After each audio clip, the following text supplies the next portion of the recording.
We will die clinging to our land.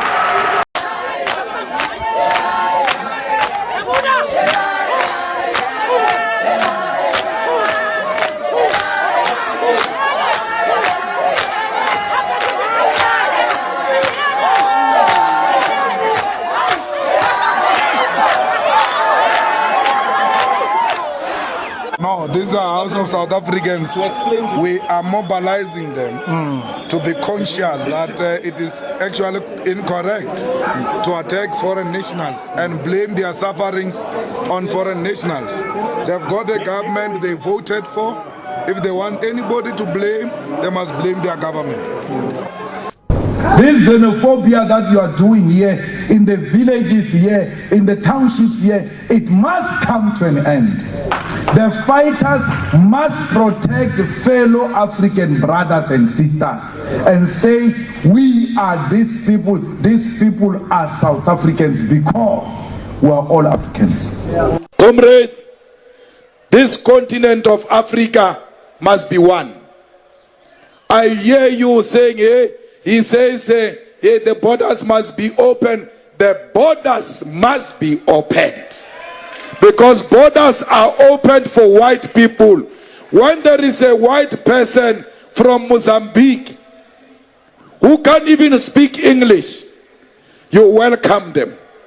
When there is a brother from Mozambique into Nelspruit, you call them names. Yet you don't call white people names. There is no Mozambique here. There is no Swaziland here. There is no Lesotho here. There is no Botswana here. Zambia or Namibia. There is no Zimbabwe. There is Africa, the continent of our ancestors. We were divided. We were divided by the colonizers. What type of a student activist are you? What type of a ground force are you? You say, I don't want colonialism. We want decolonization. Yet you are supporting colonial borders in Africa. We don't want anything that looks like colonialism. We want to be one thing with our sisters in Tanzania, in Nigeria, in Egypt, in DRC, in Sudan, in South Sudan, everywhere else in Africa. We don't want passport, we don't want visa, we must move free of charge.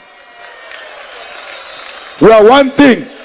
This continent is one. I am a Zimbabwean, I am a Nigerian, I am a Tanzanian, because African brothers everywhere where we are victims of racism and colonialism. They don't care whether you come from Mozambique or South Africa. You are black, they hate you. The best we can do, solidarity amongst Africans. Let us hold each other's hand. Let us protect each other against colonialism. I saw a video of some police harassing a Nigerian in Sandton. I want to say to my Nigerian brothers and sisters, those police do not represent us, and they do not represent the South African police services. Those police, they must be dealt with, they must be disciplined for harassing a person simply because this person is a Nigerian. It must come to an end. Some fool is going to say, but these Nigerians are committing crime. Fine. If Nigerians are committing crime, a lot of them are in Hillbrow. Why are the soldiers not in Hillbrow but in Cape Town among South Africans? There are no soldiers on Nigerians. There are no soldiers on Mozambicans. There are soldiers on South Africans themselves. Because crime is committed by us. We are the ones who are selling drugs to our own people. We are the ones who are beating up our own women. We are the ones who are killing each other. and then you hide behind Nigerians. Stop being cowards. Take responsibility. Stop crime. When Nigerians come here to commit crime and they do not find us as criminals, it will not be conducive for them to do crime where crime is not happening. It starts with you. Stop crime. Stop hiding criminals if you want a peaceful South Africa. Stop your self-hatred.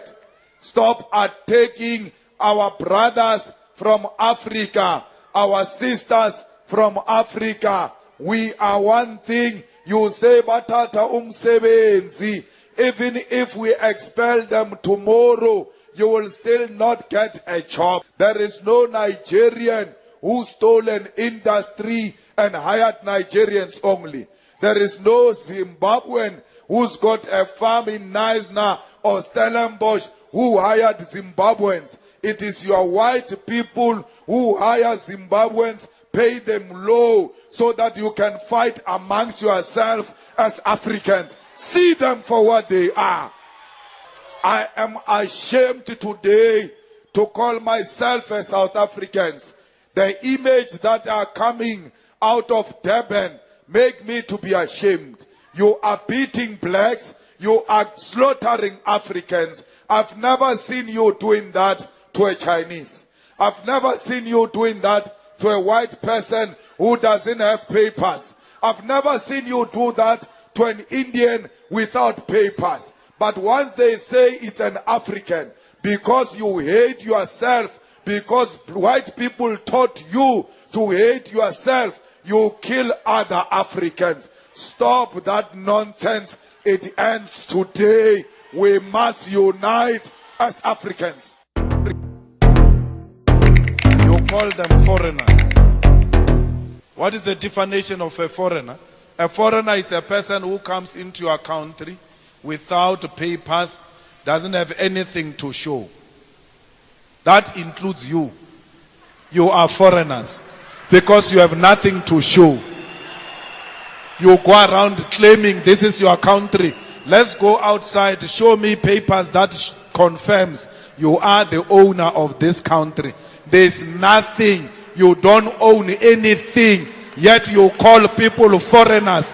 You are a foreigner yourself because you do not own. Foreigners means visitors. Visitors are people who just come empty-handed with a small bag. When the time permits, they go. That's you. You are renting. You are marching from the hostels, beating up people that they must leave South Africa. Yet you do not own a hostel. You are paying a rent in that hostel. You can be removed yourself from that hostel. You are telling people to leave your country. You come from an apartment. You come from a flat. You come from a house. You have no paper. When you return back home after taking out Zimbabweans, the white man will be at the door showing you the way out of the rented flat, out of the rented house, out of the rented apartment. When things were good in Zimbabwe, Malawians, Mozambicans, Zambians, and many others came here to settle and find work. They weren't stealing our jobs, they were being productive and making a living. We did not loot or burn shops where they set them up. We did not hate them for working on our glorious farms. We did not stop them from taking advantage of affordable and sometimes free public health and education. Education was for all, regardless where one originated from. We coexisted peacefully in townships, neighbor meant neighbor.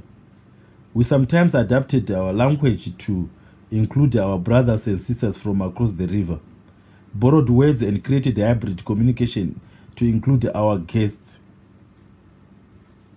Actually, what I remember myself is that my uncle, my father's brother, employed one of the Mozambicans. His name was Sam, and we used to call him Nkoma Sam, the same way I would address my own blood brother. We used to call him Nkoma Sam. We had the same respect that I would give to my own brother for someone who was working from Mozambique. There was working as a head boy, heading cattle. It was not something that we were taught. It's something that we grew up with, that if someone comes and is older than you, you just respect him as your own blood brother. I don't know where Mkoma Sam is right now, but what I know is that he went back to Mozambique. What gives Zimbabweans an edge over any other nationality when they meet foreigners is that they want to learn from them, they respect foreigners, they integrate them, and they want to be very close to the foreigners so that they can learn. We want to learn. And if actually we are very curious people. When we meet foreigners, we want to see what they do, how they live, what job they can do, and so that they can teach us. We learn skills from the foreigners when we meet them. We don't hate them or maybe become jealous of whatever or whoever they are. We wish and we usually try to develop ourselves to be better than they are or to be like them because we admire. Actually, Zimbabweans have got the problem of admiring foreigners. So when you meet a Zimbabwean, you discover that maybe eventually he can be better than you because he's just curious. He wants to learn what you are doing. And maybe he wants to do the same thing or even do it better. Because Zimbabweans are very enterprising people. And they are very hardworking. That I don't have to stress because that is a known fact. So when people believe that Zimbabweans are coming to steal their jobs, usually these jobs, some of them, they've created them. A Zimbabwean he doesn't have money. By the end of the day, he will think of how to create money wherever he is, without necessarily being a thief or stealing from someone else. He will think, how can I make money by the end of the day? Or how can I have a rand in my pocket? And then a business may come out of that. You can create a business out of that. Then you think that is stealing your job. You were not even creating it. You were in the same situation, but failing to create a job yourself. Some of these jobs that Zimbabweans take, you don't want them. And maybe even employers don't want you because of their work attitude. You want to be the employer when you're employed. You want to act as an employer. You don't even have the kind of training that will make you a very good employee. You are difficult to control and you want to earn money for nothing. You want to earn money for sleeping on your back.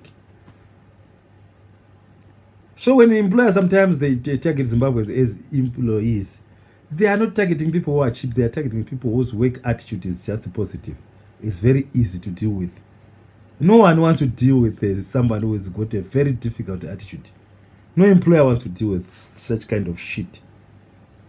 So when you hate Zimbabweans, you are just, maybe you are missing the point because you should be learning a lot from Zimbabweans so that when they go one day or when they move to other places some other day, maybe you can be like them and maybe you can be better than them. If you learn from them, you can be better than them. Just like Zimbabweans learn from people, from foreigners, and maybe do the same thing or even be better than them. These South Africans, most of them who really want to earn money for nothing, want the government to build houses for them, want government to do everything for them, can never be serious employees. They can't. Learn from Zimbabweans. Learn from the person that is next to you so that you become better. And you can beat them at their own game. That is how to survive. You can't fight competition by isolating yourself. Then how are you going to be better? If you are going to compete against yourself without competing against other people who are better than you, how are you going to be a better person? Instead of welcoming Zimbabweans as people who give you a competitive advantage, or rather will give you a run for your money so that you become better people, you hate them and want to chase them away so that maybe you become lazy. You'll never improve if you live a life like that. In South Africa, about 58 people are killed on average every day. Maybe that is what most South Africans, I won't say most South Africans because I will be maybe I'll be saying what I'll be saying is not true about most South Africans. South Africans, some of them are really hardworking, but there are a few who want to earn money from nothing. Like people who kill, those 58 people are killed every day by people whose mentality, whose mental aptitude is just wrong. I'm tired of hearing this shit from South Africa, really. I'm tired.